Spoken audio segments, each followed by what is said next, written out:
If you're experiencing connection errors in Red Dead Redemption 2, follow these steps to troubleshoot and improve your gaming experience.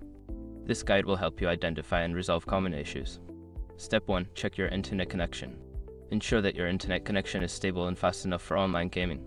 You can do this by running a speed test and checking for any interruptions or slow speeds. Step 2. Restart your router. Power cycle your router by unplugging it for about 30 seconds and then plugging it back in. This can help refresh your connection and resolve temporary issues.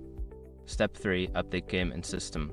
Make sure that both Red Dead Redemption 2 and your gaming platform PC, PlayStation, Xbox are updated to the latest version. Updates often include fixes for connection issues. Step 4. Adjust firewall and antivirus settings. Check your firewall and antivirus settings to ensure that they are not blocking Red Dead Redemption 2. You may need to add the game to the exceptions list or temporarily disable the software to see if it resolves the issue. Step 5. Change DNS settings.